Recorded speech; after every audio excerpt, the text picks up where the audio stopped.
పెట్టడం జరిగింది. అలాగే మూడవ గ్యాలరీలో 47 నుంచి బేసిక్గా బాబాసాహెబ్ అంబేద్కర్ మహాపరినిర్వాణం వరకు ఆయన ఉంచడం జరిగింది యాక్చువల్గా. నాలుగవది గ్రౌండ్ ఫ్లోర్లో దాన్ని ఒక యాంపీ థియేటర్ అన్నారు. అది కూడా చాలా బాగా చేశారు యాక్చువల్గా. అది మీకు 360 డిగ్రీస్ కెమెరాస్తో యాక్చువల్గా మంచి ఎక్స్పీరియన్స్ వస్తుంది. ఇది యాక్చువల్గా ఈ ఎక్స్పీరియన్స్ సెంటర్ ఓపెన్ చేసే టైంకి ఇంతవరకే పూర్తయింది. దీంతో పాటు గ్యాలరీ కూడా పూర్తయింది యాక్చువల్లీ. ఇప్పుడు ప్రస్తుతం జరుగుతూ ఉంది. నాకు తెలిసిన ప్రకారం ఫస్ట్ ఫ్లోర్లో కూడా మనం 2 గ్యాలరీస్ పూర్తి చేసినట్లుగా విన్నాను.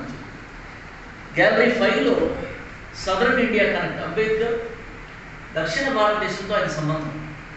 ఇది యాక్చువల్గా ముందుగా ఆలోచన లేదు, కానీ నాకు మధ్యలో గట్టిది ఏంటంటే అంబేద్కర్ ఇక్కడ పెడతారు, విజయవాడకో లేదా ఆంధ్రప్రదేశ్కో అంబేద్కర్కి ఉన్న సంబంధం ఏంటి, దాని చారిత్రక విశేషాలు ఏమిటి, దాంతో మొదలై అసలు దక్షిణ భారతదేశానికి అంబేద్కర్ సంబంధం ఏంటి. అట్లా 5 రాష్ట్రాల్లో యాక్చువల్గా బాబాసాహెబ్ అంబేద్కర్ ఉన్న సంబంధాలు, ఆయన విజిట్ చేసిన ప్లేసెస్, ఎందుకు విజిట్ చేశారు, ఏం చేశారనే విషయాన్ని వివరిస్తూ ఒక ప్రత్యేకమైన గ్యాలరీ దాన్ని కేటాయించాలని చెప్పి నిర్ణయించి అట్లా కేటాయించడం జరిగింది. అలాగే 6వ గ్యాలరీలో కాన్స్టిట్యూషన్ గ్యాలరీ అని ఉందని, కంప్లీట్గా రాజ్యాంగం గురించి ఆ గ్యాలరీ అంతా. ఎందుకంటే చాలామంది మనం రాజ్యాంగాన్ని లీగల్గా లేకపోతే మిగతా వాళ్ళు చదువుతారు, విశ్లేషిస్తారేమో, కానీ జనరల్గా రాజ్యాంగం మొత్తం చదవటం, అవగాహన చేసుకోవడం అనేది చాలా తక్కువ మంది యాక్చువల్గా చేస్తుంటారు. కాబట్టి రాజ్యాంగాన్ని తేలిగ్గా ప్రజలతో ముందు ఎట్లా ఉంచవచ్చు, దాన్ని రకరకాలైన ప్రజెంటేషన్ టైప్స్ ఉన్నాయి. ఎందుకంటే మొత్తం 404 కోట్లు యాక్చువల్గా వెచ్చించారు దాని మీద. అందులో 128 కోట్లు కేవలం ఎక్స్పీరియన్స్ సెంటర్కే యాక్చువల్గా ఖర్చు పెట్టడం జరిగింది. అంత పెద్ద స్థాయిలో యాక్చువల్గా చేసినప్పుడు సో కాన్స్టిట్యూషన్ గ్యాలరీ ఎందుకు ఉండకూడదని చెప్పి రాజ్యాంగాన్ని రకరకాలైన పద్ధతుల ద్వారా సులువుగా వివరించడానికి ఆ గ్యాలరీ పూర్తిగా కేటాయించబడింది. అట్లాగే 7వ గ్యాలరీలో అంబేద్కర్ లైబ్రరీ పెడుతూ మధ్యలో బాబాసాహెబ్ అంబేద్కర్ని రీడింగ్ టేబుల్ మీద కూర్చోబెట్టి ఆయన ఒరిజినల్గా వాడిన ఏవైతే ఉన్నాయో వాటిని సేకరించి అది పెట్టి చుట్టూ బాబాసాహెబ్ అంబేద్కర్ రాసినవి, ఆయన మీద రాసిన పుస్తకాలు లేదా దానికి సంబంధించిన ఒక మంచి లైబ్రరీని, ఒక వండర్ఫుల్ లైబ్రరీ యాక్చువల్ పెట్టాలని చెప్పి దానికి డబ్బులు కూడా కేటాయించడం జరిగింది.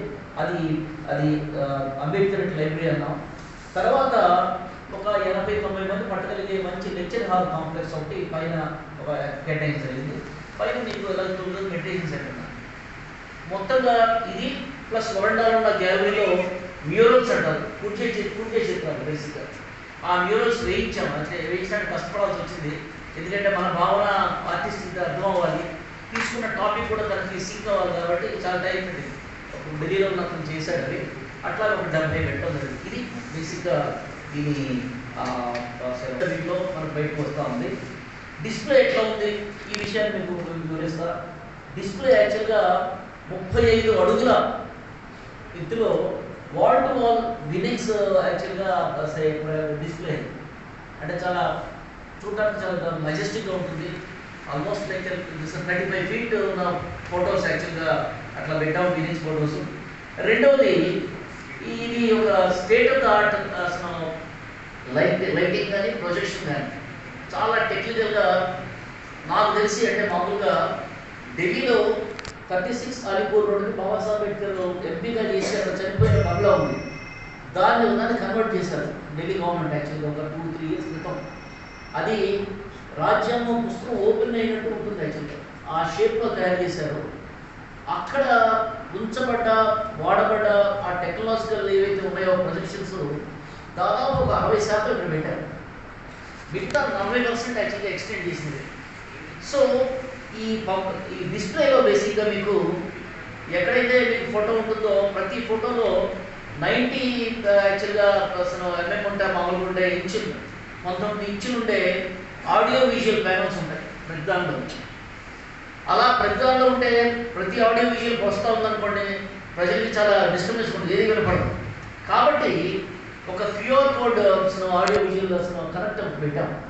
ఎందుకంటే అక్కడ క్యూఆర్ కోడ్ ప్రతి దాంట్లో ఉంటుంది, ఒక క్యూఆర్ కోడ్ యాక్చువల్గా అక్కడ వెళ్ళి మనం స్కాన్ చేసుకుంటే మనకి ఈజీగా వినిపిస్తాయి అన్నీ యాక్చువల్లీ మిగతా వాళ్ళ డిస్టర్బెన్స్ ఉండకుండా. ఇది ఒక ఆస్పెక్ట్. అది రెండవది, చాలా పెద్ద స్క్రీన్స్ కొన్నిసార్లు పెట్టడం జరిగింది. 20 అడుగులు బై 14 అడుగులు అంత పెద్ద స్క్రీన్స్ యాక్చువల్గా అవి. సో అట్లాంటి 7 పెద్ద హ్యూజ్ స్క్రీన్స్ యాక్చువల్లీ అవి, అంటే ఆ డిస్ప్లే క్లియర్ కొట్టు కోసం అది ఒకటి అలాంటి 7 పెట్టడం జరిగింది. అలాగే మేనేజ్మెంట్స్ అంటాం, మనిషిని పోలిన మామూలుగా పీవీసీతో కానీ మిగతా మెటీరియల్ చూసిన బొమ్మలు ఉంటాయి యాక్చువల్గా. అట్లాంటి మేనేజ్మెంట్స్ దాదాపు ఈ మొత్తం మీద 14 మేనేజ్మెంట్స్ యాక్చువల్గా పెట్టే అన్నీ పెట్టలేదు. ఇప్పుడు దాదాపు ఒక 10 పెట్టారు. మిగతా పైన ఫ్లోర్లో కాబట్టి అవి ఇంకా పూర్తయ్యాలో నేను చూడాలి. ఎందుకంటే లాస్ట్ నాకు వచ్చిన లేటెస్ట్ ఇన్ఫర్మేషన్ ఆల్మోస్ట్ 10 days